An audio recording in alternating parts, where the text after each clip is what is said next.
Ele foi o rei da chanchada, com 47 filmes que espalharam o riso de norte a sul do país. Ele chegou ao Brasil com 1 ano. Nasceu na Espanha, de uma família de circenses, com uma tradição de mais de 400 anos de picadeira. Gente, ele foi o maior comediante brasileiro de todos os tempos. Os 40 anos da morte de Oscarito é o tema de hoje do programa De Lá Pra Cá.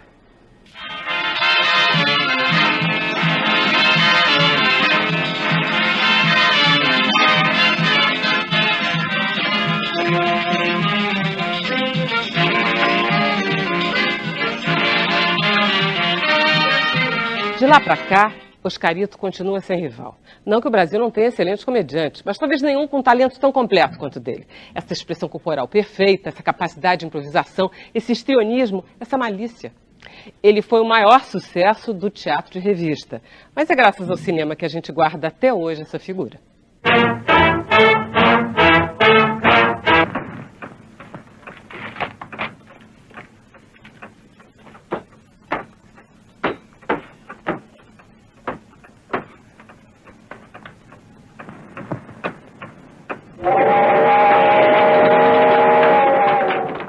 A meu lado, com enorme carinho, enorme apreço, o senhor Cinema. A meu lado, Carlos Manga. Tudo bem? Tudo certinho? Ô Manga, a gente vai falar de Oscarito. Fala pra gente, dá um depoimento sobre esse personagem, esse artista, que você tanto conviveu e dirigiu durante muitos anos, mais de uma década, né? Fala um pouco de Oscarito. Se o Oscarito tivesse nascido na Inglaterra, ele seria Charlie Chaplin. Se ele tivesse nascido no México, seria Cantinflas. Se tivesse nascido nos Estados Unidos, seria Jarin Luz. E na França, ele seria o Jacques Tati. Com isso, eu quis dizer que ele tinha a qualidade de todos esses, com profunda qualidade. E era um homem dos mais simples, mais modestos e humildes que eu conheci. Tinha um talento inovidável. Tudo que eu sei de humor, tudo, ele me ensinou. Tinham coisas básicas que ele me dizia: Manga, rir gargalhada não é muito bom, cansa. Sorriso é melhor. Quero levar-te para as terras românticas de Troia, onde a tua beleza será sempre admirada e exaltada. Levo-te em meus braços. Como eu adorava aquele país. Tá machucando. Flávio Marinho, autor e diretor teatral, um dos grandes textos do Brasil. Muito obrigado. E autor da biografia do Oscarito. Oscarito, o riso e o siso. Por que esse nome? Olha, porque pesquisando sobre o Oscarito, estudando sobre ele antes de começar a escrever, eu percebi que havia uma dicotomia no Oscarito, né? Quer dizer, na realidade, tudo que eu li sobre ele falava: é o mais brasileiro dos espanhóis, o mais carioca dos espanhóis, porque ele nasceu em Málaga, na terra do Picasso. Ele é um espanhol de nascimento. E aí eu falei assim, aí comecei a ler tanto, comecei a ler sobre ele, eu falei assim, não é isso, é exatamente o contrário. Ele é o mais espanhol dos brasileiros. Porque ele tinha essa coisa do riso e o siso. Ele era um super comediante, ele era completamente despudorado, ou num palco de teatro de revista, ou debaixo da lona de um circo, ou num estúdio de filmagem.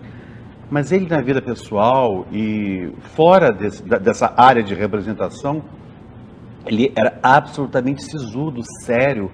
Ele era um espanhol católico, conservador, um homem de família. Ele não era aquele doido varrido que a gente vê nas chanchadas.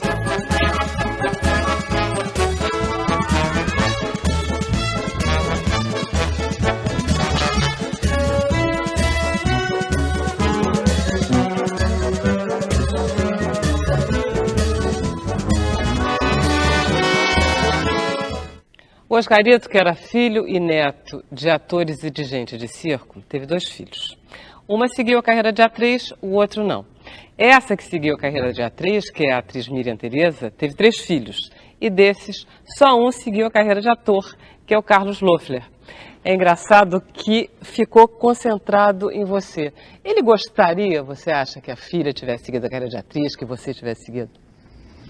Olha, eu acho que não, né? Porque minha mãe, inclusive, teve vários problemas, né? Porque ela queria realmente ser atriz, né? Só que meu avô, ele não curtia, não gostava muito, não. Queria que ela fosse professora e que achava que a carreira não ia dar muito futuro. E, no entanto, ele é um homem que levou a carreira dele de ator extremamente a sério. Ele sabia tudo. Sabia tudo. Ele sabia tudo. Ele era realmente um observador, né, das coisas, primeiro da família dele, de circo, maravilhosa, né? Ele tinha muito orgulho, né, de uma família de 400 anos de tradição de circo, né? Desde o avô Henrique Dias, né, que era dono do Teatro Coliseu do Recreio em Lisboa. Então ele teve uma família totalmente voltada para o circo. E o que é bacana é que ele desenvolveu muito, que ele só foi com 20, 21 anos que ele foi fazer teatro e teatro de revista. A formação dele é circense. Então, como eu estava te contando antes, ele aprendeu a trabalhar com o corpo todo. Ele é o ator que está num picadeiro, está numa arena de 360 graus, ele está sendo visto na íntegra. Então, ele trabalhava com a sobrancelha, com o olho, com o dedão do pé, tudo no Oscarito mexia. E aí ele levou justamente essa técnica, adaptou essa técnica para o teatro de revista e depois para o cinema. Você pega as grandes chanchadas dele, ele é um turbilhão, ele valoriza tudo, cada frasezinha, cada coisa, ele mexe com a sobrancelha, é um espetáculo. E lá em casa não tem água nem pra cozinhar.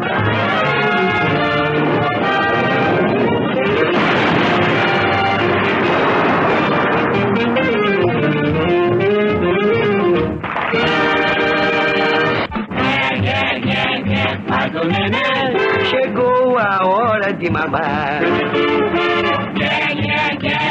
Papo também, não vem ninguém me alimentar.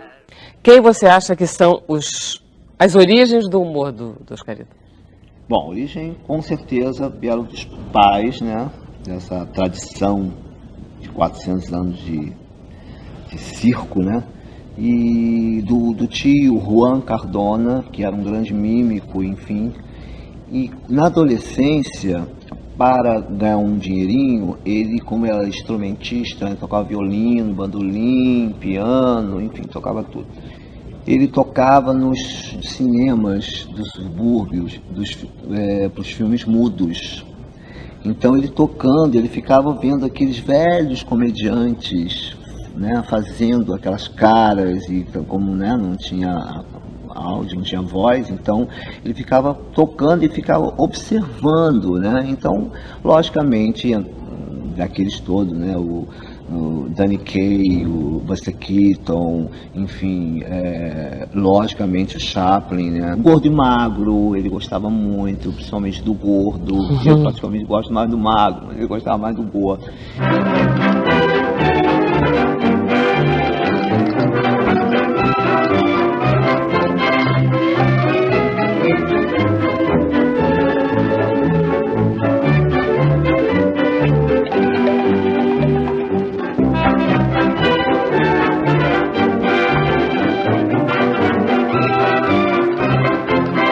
Um cara engraçado. A dança dele, aquele negócio das perninhas que ele fazia, era engraçado. o olhar dele, aquela Aquele gesto cara. da perna dele é muito engraçado. É muito dele. É, como tinha o Chaplin, o jeito, né, O Chaplin era o intelectual, fazia graça para o inglês, é diferente. A bandeira do caminhão caía no chão, ele pegava, era vermelho, ele queria devolver. Olha aqui, foi preso como comunista. Quer dizer, ele era uma coisa mais inteligente. Mas o riso pode ser inteligente, mas o riso pode ser farto também. Ele era tão perfeito, perfeccionista, tão detalhista, tão observador. Então ele estudava demais, enfim, era aquele comediante que não só fazia, vou fazer e tal, não, ele ficava a noite inteira trabalhando um gesto, uma cara, um trabalho de corpo qualquer. No Eurico, presidente Eurico Gaspar Dutra, ele botou umas borrachas na boca, ele fazia umas bochechas grandes e tudo e tal. Ele ficou tão perfeito, que a censura foi lá um dia no teatro falar para ele, por favor, para ele não fazer tão perfeito o Eurico Gaspar Dutra. Como era dirigir o Oscarito? Como era ele no estúdio? Era uma festa, porque o Oscarito era uma pessoa quieta, humilde, tímida, envergonhado, respeitador. E quando a câmera rodava, ele se transformava totalmente e criava coisas que nem o autor, muito menos eu, teria criado sozinho, entende? Agora, o que é fabuloso nele é porque ele tinha vergonha de elogios, querido. Ele não gostava muito de elogios, principalmente quando ele sentia que era meio falso. Ele não gostava, ele abaixava a cabeça, ficava assim. Agradar o Oscarito era acabar de filmar, ia para a garagem conversar com todos os motoristas. Isso era a farra dele. Por quê? O motorista leva a gente no carro, ouve todo mundo e dava para ele muitas piadas, muitas soluções. Quer dizer, era um homem simples, desse tamanho.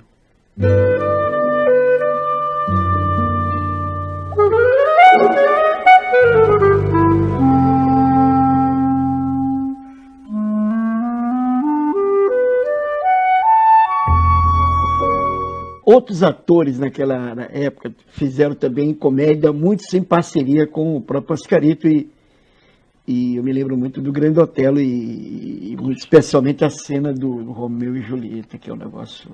Né? 100%. E como era o Oscarito com esses outros ali? Muito bem. Trabalhou com o Grande Otelo. Mas muito bem, ele chegava, eu dava os roteiros para ele. Hoje eu posso contar, porque o Otelo já não estava entre nós aqui. Não, talvez nem precisaria. Ele me marcava todas as maiores piadas do roteiro com a bola vermelha. Vai me entregar, manga, onde tiver bola vermelha, dá pro Otelo.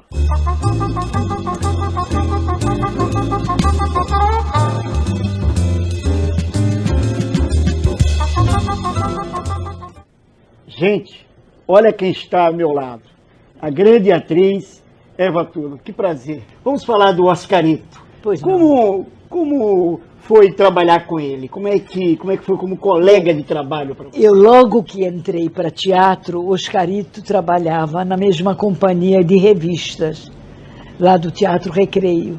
Era o estrela absoluto. Eu só posso dizer o seguinte, ele é inimitável. Não tem outro igual, e jamais surgirá outro igual. É mesmo, né? Eu acho, sim. Ele criou um gênero dele, é pessoal. Ele tinha sido de circo e trouxe algumas coisas de circo que ninguém imita. Independente disso, como colega, ele era generoso, humilde, viu? Humilde, modesto. Ele não deitava sabedoria em cima de ninguém. E generoso, no sentido de ajudar quem começava. Assim ele fez comigo. E você fez o que com ele? Fiz várias revistas, vários quadros de humor. Eu fiz a Miquelina, Mulher do Cabo, que se tornou célebre. Pelo menos naquela época todo mundo falava. Era uma coisa muito interessante. E ele era uma pessoa maravilhosa. Depois, mais tarde, eu enveredei para a comédia e ele continuou nos seus filmes, até que um dia, graças a Deus, eu fui convidada pelo Carlos Manga para fazer um filme que foi Os Dois Ladrões. E ele foi genial. Tem uma cena que você deve se lembrar, que é considerado antológico, do espelho, né? Isso é invenção nossa. E a cena foi muito engraçada, porque ele vinha, de repente, no corredor do hotel e topava comigo. Aí ele fingia que aquilo era um espelho. E eu, burra, também achei, puxa, mas como eu estou esquisita hoje. E ele chegava perto e nós fazíamos assim para ver se tinha sombra, não tinha. Até que numa certa altura eu fazia assim, ele fazia assim, não, eu fazia assim. Aí ele fazia assim, quer dizer, aí percebia que não era ele. Horrorosa hoje, meu Deus, que horror!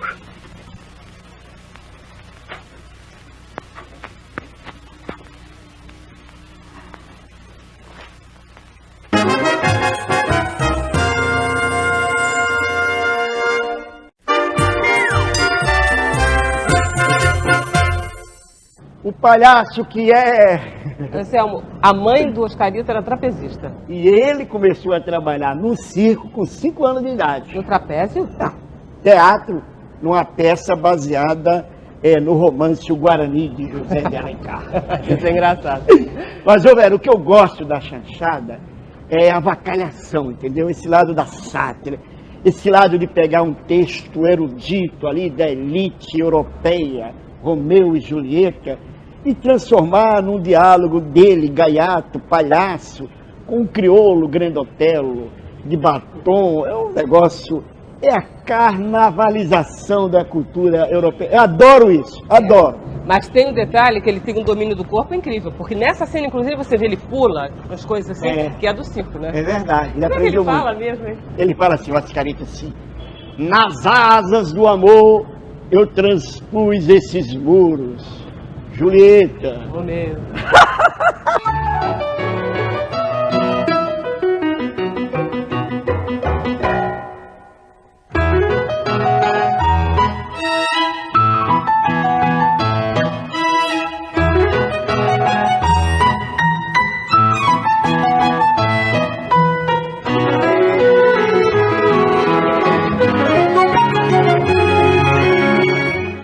Ô, Manga, explica um pouco porque você explica pra gente essa paixão, esse caso de amor, né, do brasileiro com a chanchada, né, quantos milhões de brasileiros, que é uma coisa, hoje em dia não existe isso, né? Onde é que a gente acertou, onde é que a gente... Simplesmente porque eu era um rapaz muito alegre, muito divertido, muito engraçado e muito carioca. Carioca não nasceu no Rio, carioca é um espírito de alegria. Então eu tinha muitas piadas dentro de mim. Eu não podia ver o Oscarito, que eu deitava de rir. E o Oscarito, embora tenha sido nascido na Espanha, ele era muito brasileiro dos golpes, dos lances. Então, eu retratei o brasileiro, a alegria do brasileiro, que tudo bota piada. A malícia. A malícia do brasileiro, quer dizer, as caretas que o brasileiro faz. Isso é uma identificação com o povo. O cinema é o retrato de um povo. E o povo gostou de se ver.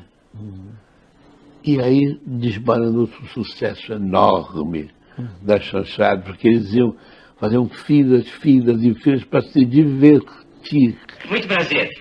Eu sou um domador de pulgas. Pulgas? O senhor deve estar enganado. Eu não preciso de pulgas. Ah, mas as minhas pulgas precisam do senhor. Precisam de uma oportunidade em seu filme. Esse é o único circo de pulgas amestradas da América do Sul. Mas o que é que o senhor quer que eu faça? Mas o senhor podia dar uma oportunidade às minhas pulgas na sua fita. Não pode ser. Espere outro tipo de filme. Não fica bem a Helena de Troia se coçando. Mas as minhas queridas pulguinhas... Ela não tem mais nem menos. Tem uma grande. As minhas... Arranje um cachorro para elas. Onde já se viu? Pulgas é filme histórico. Quem sabe se não ficava engraçado? Mas não é para ficar engraçado. É um filme sério. Na verdade, hoje a gente até vê a chanchada com bons olhos, né? Mas já houve tempo que se achava até um cinema menor, né? Sem dúvida alguma. Não, fala um pouco da chanchada. Olha, a chanchada, como você bem falou, era considerada uma coisa pejorativa antigamente, quer dizer, assim, é muito chanchado, quer dizer, ou seja, não é alta comédia. Então, a chanchada era uma comédia popular brasileira. Então, como a gente estava em busca de uma linguagem de cinema brasileiro, o que os chanchadeiros faziam? Eles se apropriavam da gramática clássica americana e adaptavam para o Brasil. E tornavam aquilo miraculosamente extremamente brasileiro. Tanto que você esquece que aquilo, o que tem ali, o que contém ali, são os elementos clássicos do cinema americano. O Homem do Sputnik, que eu citei agora, que é um dos melhores exemplares da fase final de vida da chanchada, é o tempo inteiro. Todos os elementos clássicos, tradicionais da comédia americana estão lá, só que subvertidos pelos chanchadeiros. Sorri do sofrimento, aquele que nunca sofreu.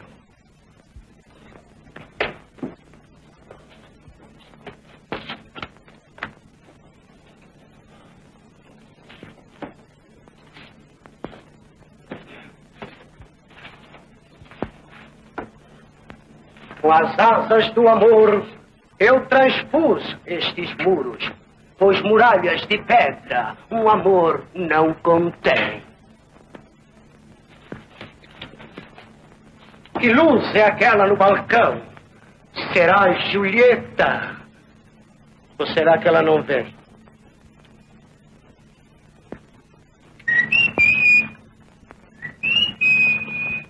É ela. Só pode ser ela. Oh, meu amor. Oh, minha amada. Ergue-te, belo sol.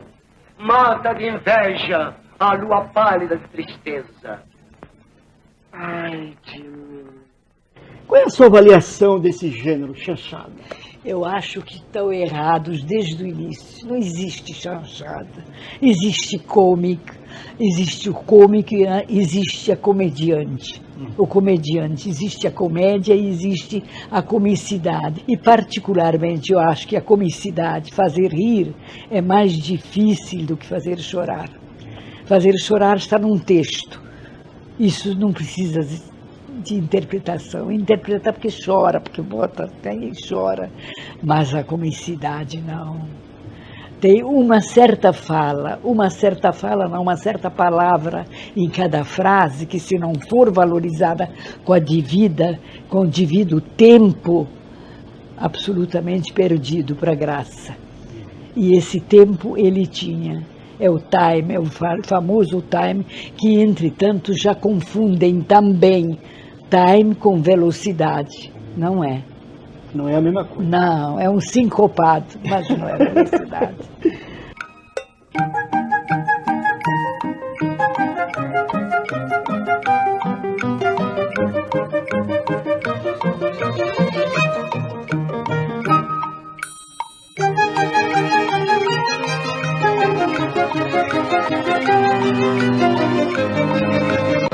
Manga, dos filmes que você dirigiu com Oscarito, essa pergunta também é recorrente, todo mundo já deve ter feito para você.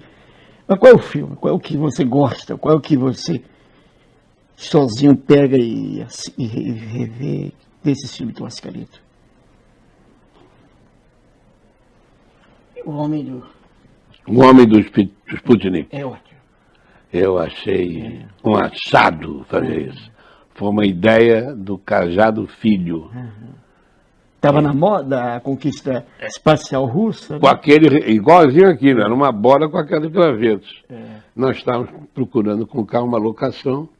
Aí ele, Manga, para o carro, eu parei. Olha lá, eu olhei, era uma igreja, onde tinha uma bola com um galo, norte, sul, leste e oeste. Eu digo, o que tem, cara? Olha, tira as letras e o galo, não é igual ao Sputnik? Digo, meu Deus, é igual mesmo. Imagine isso numa tempestade. Cai no Galinheiro dos Caritas. Este é o filme que nós vamos pensar em fazer, O Homem do Sputnik. Coitada. Logo a Doroteia, que punha ovo grande.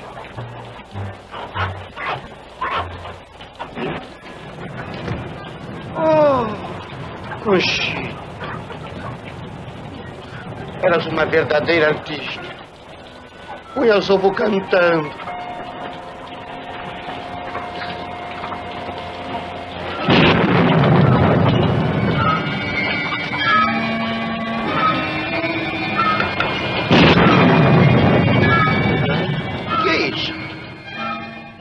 Ele encontra um Sputnik no galinheiro dele, o que ele acha que é um Sputnik, e aí a partir disso sai uma notícia no jornal que ele encontrou no galinheiro dele o Sputnik, a nave russa. E aí isso provoca uma comoção internacional, vem americano para cá, vem russo para cá, e vem francês, três potências, a França, os Estados Unidos e a União Soviética, atrás do Sputnik e atrás, obviamente, dele, do Oscarito, que é um pobre, é um caipira da zona rural fluminense, entendeu? Que é muito ingênuo e tentando ser malandro, tentando dizer, sempre assim, é mais ou menos a personagem dele, né?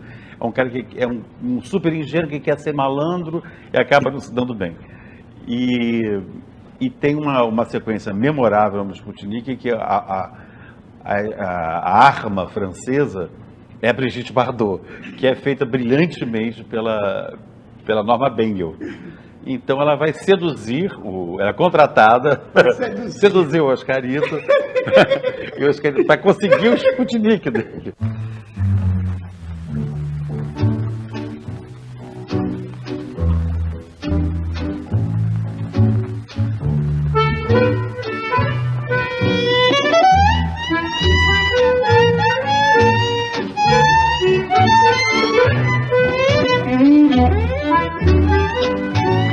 Eva, fala um pouco da técnica do ator Oscarito. Você olhando ali, o que chamava atenção? Como era um pouco essa técnica dele? Não, eu fiquei tão fascinada pela arte dele, porque aquilo é instintivo. Se eu sou comediante, se eu me julgo, sempre julguei que era uma comediante, eu realmente, os outros gêneros eu posso fazer, mas jamais tão bem quanto a comédia. E o Oscarito reconheceu isso e eu mais ainda nele. Então, durante muitos anos ele me fascinou de tal maneira que talvez eu tivesse apanhado certas coisas dele, no sentido de ritmo de comédia, que naquele tempo, você é uma chanchada, não é ritmo de comédia que é muito difícil. Uma vez eu estava fazendo um filme em que o Ivon Cury, que era outro engraçado. Também tem muito chanchada. Muito, era chamado de Nico, o Príncipe. E sempre todo mundo chamando assim, aí desce o Oscarito, com um fole do escocês, tá? Já a roupa já era engraçada, né? E ele desceu e tal, aí apresentaram a ele. E ele, como caco na hora, disse, Príncipe Nico. Era um caco, era? Soltou na hora. E eu estraguei a cena, porque eu caí na garganta, essa não esperava. Porque pinico naquela época era uma coisa que ninguém dizia. Hoje o palavrão você come solto. Então foi um riso danado. Quando acabou a filmagem, eu quero te levar em casa o meu carro. Eu gelei, porque ele era muito barbeiro. E ele era pequenininho, ele dirigia assim, o vidro ficava aqui. Eu digo, meu Deus, isso é hoje. Então ele me levou assim, Manga. Depois daquela cena que eu fiz, aquela brincadeira errada, Como é errado? É engraçado fora de hora. Olha os presentes. Porque eu estive lendo o roteiro e depois daquilo tem muita coisa séria que se diz nessa festa. E o riso, eles não vão parar. Então eles não vão ouvir o que ele fala antes. Quantos atores tem na cena ali? Tem o Ciro Teriana, tem a sua mulher, tem 9. Mas você podia dar um close de cada um, rindo, sem jeito, e com isso o riso se consome na plateia. E os caras, pô, eu posso, mas 9 não é muito, não? Acho que não. Quando chegou na hora da montagem, o Didi, que montava o Rodamar Noia, mas agora tem close de todo mundo aqui, qual que eu ponho? Todos. Como todos? Eu vou botar 9 close aqui, vai parar o filme. O Oscarito pediu, você duvida? Não. Botou os 9. E eu fui, porque eu sentava na estreia dos filmes, cada cinema tipo público, no interior, subúrbio, tal. Eu estava no Rian, primeira fila na ponta, e eu olhava assim, eu ficava olhando para trás. Eu sabia o que acontecia na tela, aí eu ficava vendo quando é que a senhora ria, quando é que a criança ria, quando o velho ria, entendeu? Para aprender a comunicação da coisa. Claro. Então, quando entrou a piada no Rian, foi assim, ó.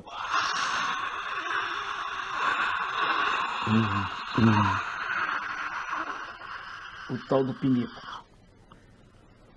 No nono close acabou. Ele sabia o tempo de riso a piada dava. Não é um gênio que... Fala dos últimos anos, das últimas semanas, dos últimos dias dele.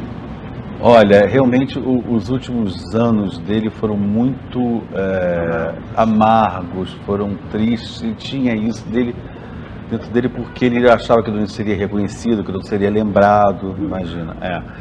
Ele tinha essa tristeza. Por um desses acasos da vida, quando eu estava pesquisando sobre o livro, eu fui ao otorrino, e o otorrino, o meu otorrino, o mesmo otorrino dele, ele me falou que ele realmente era muito maníaco com coisa de doença, muito. Ele vivia lá, vendo, doutor, estou sentindo uma coisa aqui, vê aqui, não tinha nunca nada. No entanto, fez que ele teve um infarto, um derrame e infartou. Em casa. Assim, foi fazer o passo do urubu, que era um passinho que ele inventou, que não dá nem para reproduzir, só ele sabia fazer aquilo, que ele usava sempre nos filmes, que ele juntava o joelho e as pernas faziam assim, e era um público que adorava isso. Ele foi tentar fazer isso e passou mal.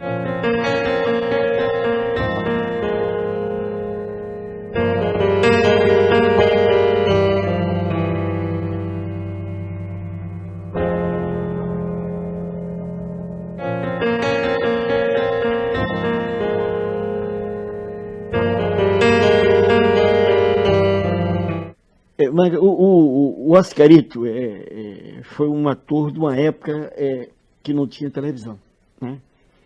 E ele conheceu o começo da televisão e a relação dele com esse novo veículo não foi uma relação muito boa, é isso? Não. Conte um pouco.